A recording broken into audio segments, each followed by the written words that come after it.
I rise today to discuss America's Transportation Infrastructure Act, legislation that I've just introduced today with Chairman of the Environment and Public Works Committee, John Barrasso, along with our subcommittee chairs on Transportation and Infrastructure, Shelley Moore Capito and our ranking member from Maryland, Ben Cardin.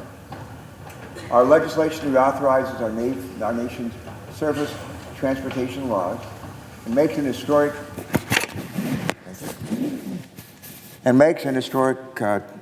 $287 billion investment in our nation's roads, highways, and bridges.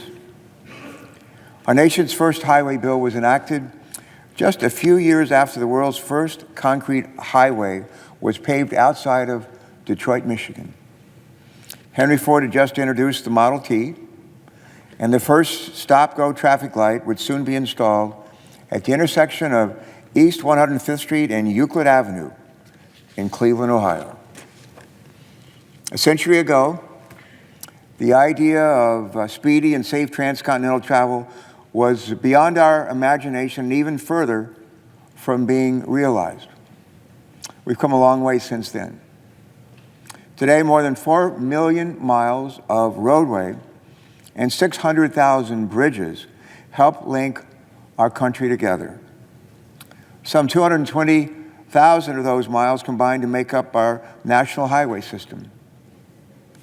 Our transportation infrastructure is essential to America's economy, to our society, and to our way of life. It connects us to commerce, it connects us to service, and more importantly, it connects us to one another. The sad truth, however, is that, as we all know too well, many of these roads, highways, bridges are in poor condition today. They've been in use far beyond, for many of them, their intended duration of their original design.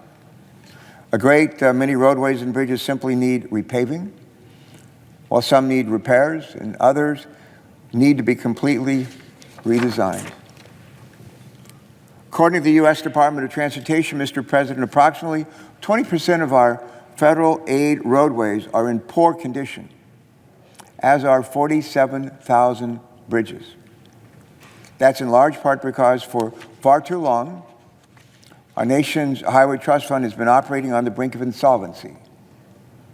The highway account is running an $11 billion deficit, and that deficit is growing.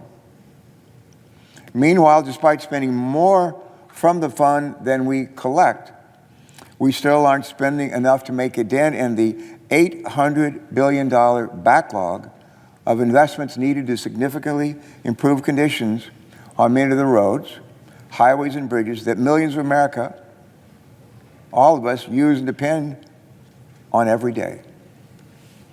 All of this has contributed to an unacceptable level of uncertainty for states, for cities, for businesses, and for families.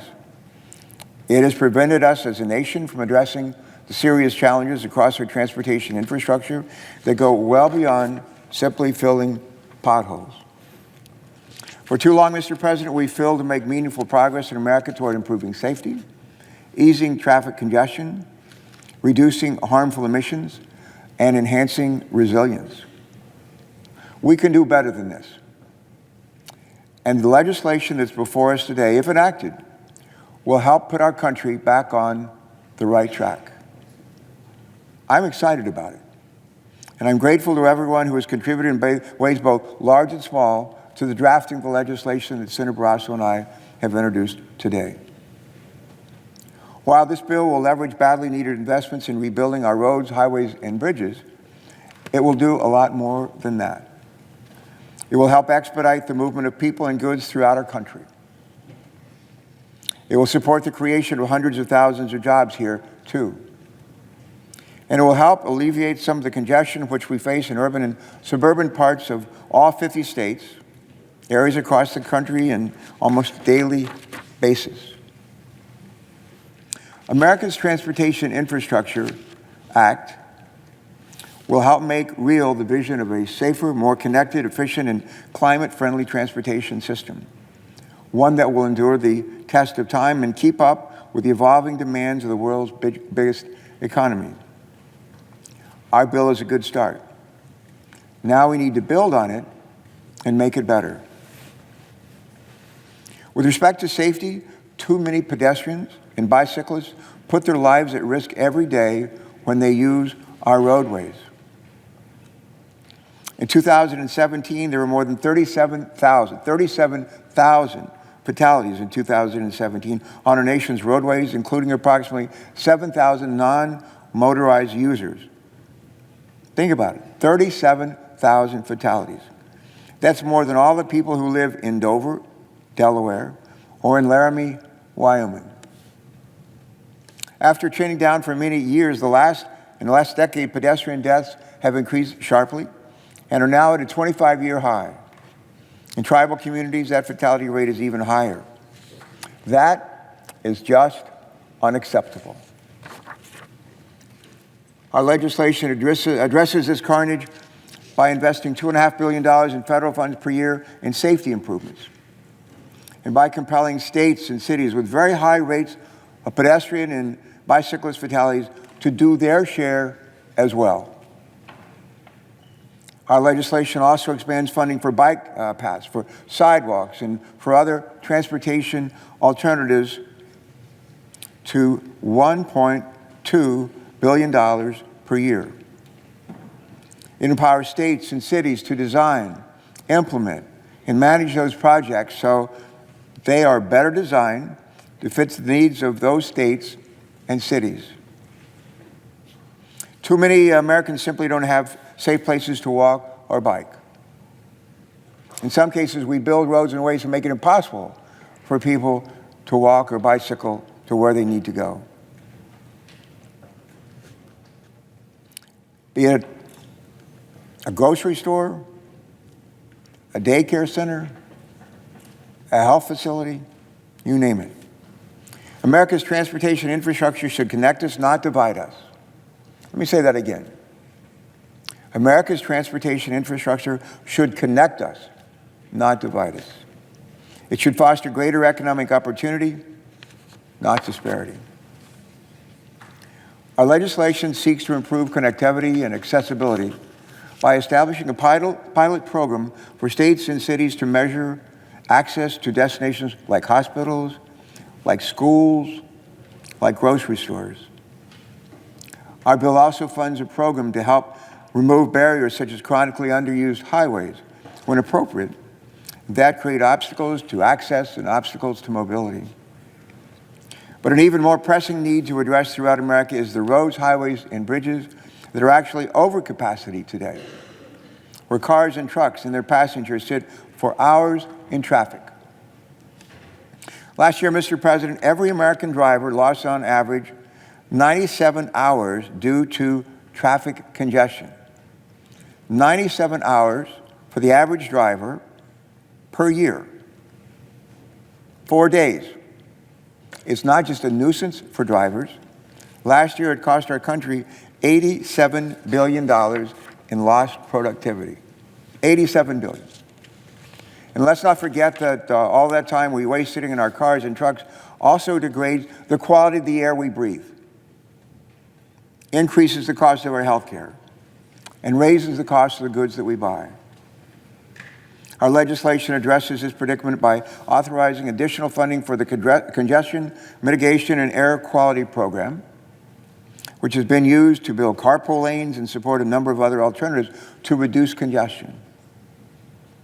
In addition, our legislation recognizes that in many places, it's just not possible to build additional lanes.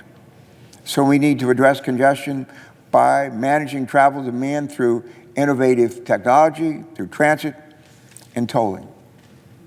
That's why we've also created a new program, Mr. President, for our largest cities to provide new tools to help address congestion challenges.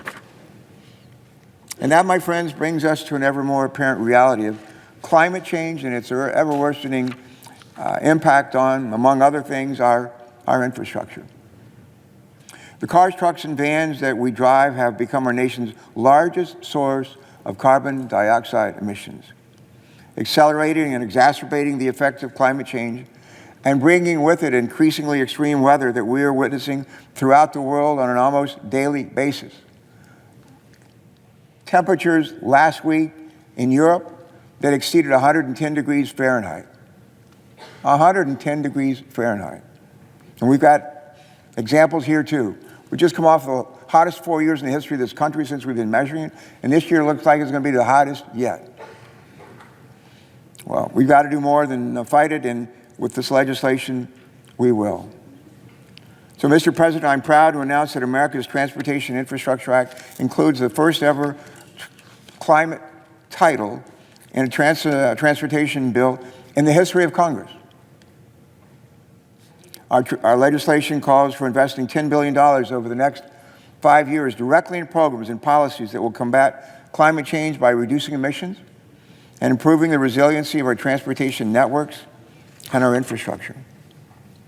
One such program is a $1 billion investment in charging and fueling stations for electric and alternative fuel vehicles traveled in heavily traveled corridors across America. While Henry Ford's Model T and its internal combustion engine are an important part of our country's transportation system, zero-emission electric vehicles represent our future. Unfortunately, in most parts of America today, drivers lack reasonable access to charging or fueling stations for electric or hydrogen-fueled vehicles. Our legislation helps address that concern by creating competitive grants for states and localities to build hydrogen, natural gas, and electric vehicle charging and fueling infrastructure along many of America's most heavily traveled highway corridors. And meanwhile, increasingly frequent and extreme weather events continue to erode our transportation networks. Sea level rise threatens the structural integrity and longevity of surface transportation infrastructure. We see that happening now in my home state of Delaware, along major portions of the East Coast, and in the flooding that has occurred in the heartland of our country. It's been reported in the news that in some places in America, the temperature's been so hot that asphalt highways, asphalt roads are bubbling up from the heat. Try driving through that. Try driving through that.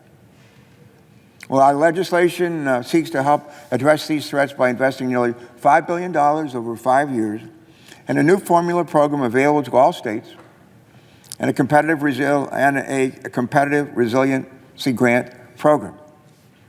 Both the formula program and the new Protect Grants program would support projects across America that reinforce, that upgrade or realign existing transportation infrastructure to better withstand extreme weather events and the effect of climate change, like the record-setting temperatures that I've spoken of. And let me briefly mention one other thing, Mr. President. Through the use of natural infrastructure, like the marshes and wetlands to protect the roads from storm surges during tropical cyclones or nor'easters, our bill also helps harness the power of Mother Nature to improve the resilience of transportation projects.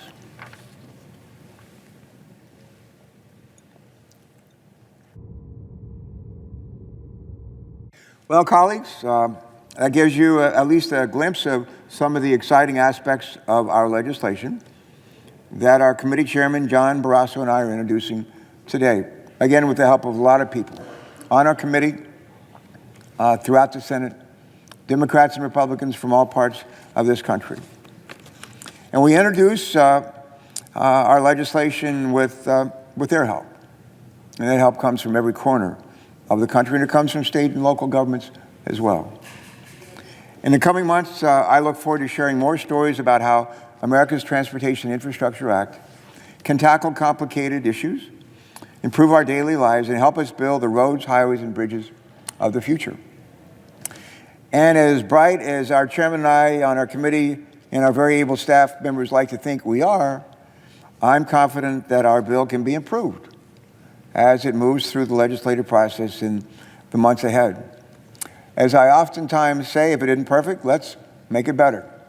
Well, as good as what we've done is, and we're proud of our handiwork, we know that it could be better, and we look forward to making it better. And that begins tomorrow morning with a markup in the Senate Committee on Environment and Public Works at 9 a.m. Before I close, Mr. President, I would be remiss if I failed to remind everyone that the 800-pound gorilla in the room with respect to surface transportation infrastructure is almost always, how are we going to pay for the improvements and the programs that we all know we need? And the fact is, as I've said, the Highway Trust Fund is going broke. And if we're honest with one another, our way of paying for it is broken too. So what should we do about it? It's important to note that our legislation will continue to fund the state-level vehicle miles traveled pilot program established in the 2015 bill. I'm especially pleased, however, that our legislation also includes a national vehicle miles traveled pilot program, the first of its kind. I believe that user fee-based approaches are generally the best way to fund our nation's surface transportation system, and that vehicle miles travel systems, which seek to ensure that all road users pay their fair share, are the future. In the meantime, there needs to be a bridge to that future, and that bridge will not rely on a silver bullet, but on what I refer to as a lot of silver BBs, some of which are bigger than others. And with that, let me conclude by reiterating that Chairman Barrasso and I look forward to working closely with our colleagues on the Senate Finance Committee, a committee on which I'm privileged to serve, to ensure that this bill is responsibly paid for. I've already begun to meet with several of our colleagues on the relevant committees of jurisdiction. I'm anxious to work with them and all of our colleagues as we face not just the daunting challenges that lie ahead, but the opportunities as well. Mr. President, Winston Churchill once said, "You can always count on America to do the right thing in the end after trying everything else." If we pull together and work together as well in the House and Senate, as I believe we tend to do in the Senate Environment and Public Works Committee, then we can reach that end a good deal sooner than Mr. Churchill and a lot of the skeptics might otherwise expect. So why don't we show those skeptics what we can do? A great many Americans are counting on us to do just that, and we can't let them down. I want to again thank my staff and the staff of our Chairman Barrasso, that of Senators Capito and Ben Cardin, and others on our committee for their excellent work and for negotiating in good faith throughout this year. Their spirit and dogged commitment are a big part of what brought us to where we are today. But we all know that the introduction of a solid bipartisan bill, even when it's followed the next day by a successful markup, we hope in committee, we must acknowledge that it's just the beginning. But it's a good start, a very good start. One that we and our colleagues can, I hope, will build on, enabling us in America to seize the day. I don't know a lot of Latin, but I think the Latin for seize the day, Mr. President, is carpe diem. Or as we say in Delaware, Carper diem. Thank you. I yield the floor.